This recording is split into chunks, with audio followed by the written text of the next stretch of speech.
और बड़ी खबर आपको बता दें, प्रधानमंत्री नरेंद्र मोदी की कहां पर चुनाव रैलियां होने जा रही हैं, क्योंकि इन दिनों चुनाव रैलियों के लिए पीएम मोदी काफी ज्यादा व्यस्त नजर आ रहे हैं। ताबड़तोड़ चुनावी रैलियां वो यूपी के पूर्वांचल में करते हुए नजर आएंगे, जहां 4 रैलियों को संबोधित करेंगे और इसमें शामिल है जौनपुर, भदोही, प्रतापगढ़ और आजमगढ़, जहां पर रैली आयोजित होगी। आज सुबह 11 बजे जौनपुर में चुनावी रैली करेंगे।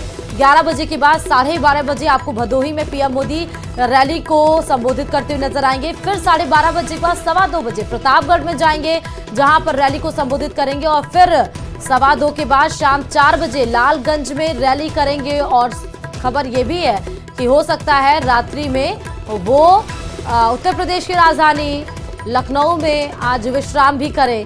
तो ताबड़तोड़ पूर्वी उत्तर प्रदेश में आपको प्रधानमंत्री नरेंद्र मोदी नजर आएंगे। प्रतापगढ़ से लेकर आजमगढ़ तक, भदोही में भी आज चुनाव प्रचार करेंगे पीएम मोदी।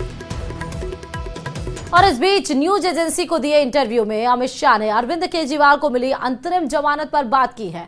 उन्होंने कहा कि दिल्ली के मुख्यमंत्री अरविंद केजरीवाल को दी गई अंतरिम जमानत एक नियमित फैसला नहीं था। उन्होंने दावा किया कि कई लोगों का ये मानना है कि अरविंद केजरीवाल को स्पेशल ट्रीटमेंट दिया गया है। सुनिए जरा। वो कैंपेन में तो कह रहे हैं कि अगर झाड़ू पे वोट लगेगा तो उन्हें जेल जाने की जरूरत नहीं होगी।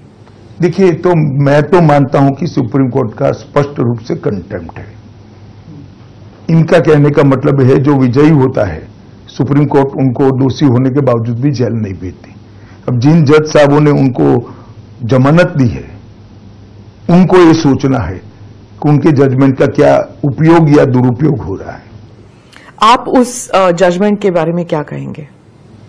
देखिए, सुप्रीम कोर्ट को अधिकार है न्याय की व्याख्या करने का, पर पहली बार हो रहा है कि मगर मैं मानता हूं ये रूटीन और नॉर्मल प्रकार का जुडिशियल जजमेंट नहीं है। काफी लोग देश में मानते हैं कि स्पेशल ट्रीटमेंट दिया गया है। जो उत्तर प्रदेश में इंडिया अलायंस में एक नई जान आ गई है जब से केजरीवाल आए हैं, उनका नैरेटिव थोड़ा अग्रेसिव हो गया है, क्या ये आप मानते हैं? अभी तो वो कोई अलग इश्यू में ही फंसे हैं, थोड़ा इनको फ्री हो जाने दीजिए, बाद में देखो क्या होता है। पर वो जिस इशू में फंसे हैं वो राज्यसभा की मेंबर हैं स्वाति जी। देखिए, मैं इस पर टिप्पणी करना नहीं चाहता।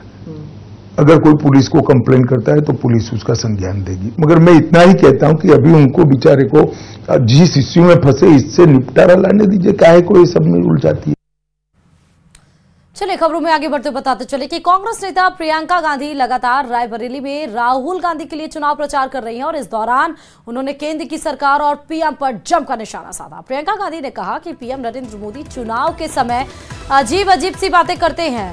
आपके पास 2 गाड़ी है तो कांग्रेस 1 गाड़ी लेगी, एक्सरे मशीन लाएगी और आपके गहने चुरा लेगी। आपको 2 भैंस है तो 1 भैंस चुरा लेगी। इस तरह की तमाम बातें तंज के रूप में प्रियंका गांधी रायबरेली की चुनावी मंच से करती हुई नजर आई।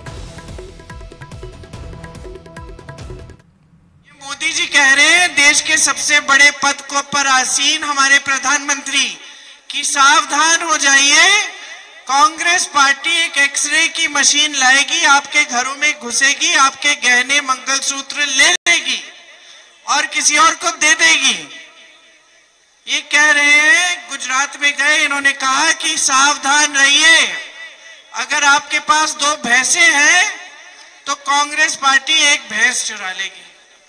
बताइए, भैंसों को पकड़ लो, मैं आ गई हूं, कांग्रेस की नेता हूं, क्या पता चुरा लूं। चलिए, केंद्रीय जांच एजेंसी ईडी ने झारखंड सरकार के मंत्री आलमगीर आलम को गिरफ्तार कर लिया है। मंगलवार को करीब 10 घंटे और बुधवार को 6 घंटे की लंबी पूछताछ के बाद ईडी ने उन्हें गिरफ्तार कर लिया और ईडी ने यह दावा भी किया कि आलमगीर आलम ने जांच में सहयोग नहीं किया। टेंडर घोटाले में ईडी ने हाल ही में आलमगीर के निजी सचिव संजीव लाल के नौकर जहांगीर आलम के ठिकाने से 6 लोकेशन पर रेड हुई थी, जिसमें करीब 37 करोड़ रुपए बरामद हुए थे।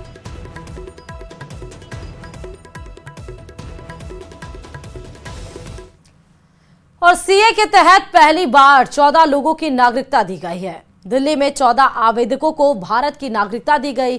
केंद्रीय गृह सचिव अजय कुमार भल्ला ने 14 आवेदकों को भारत की नागरिकता सौंपी और इस मौके पर गृह मंत्री अमित शाह ने ट्वीट कर कहा, मोदी की गारंटी, वादा पूरा होने की गारंटी। वहीं यूपी के सीएम योगी आदित्यनाथ ने इसे मानवता के इतिहास में स्वर्णिम अध्याय जोड़ने वाला बताया है।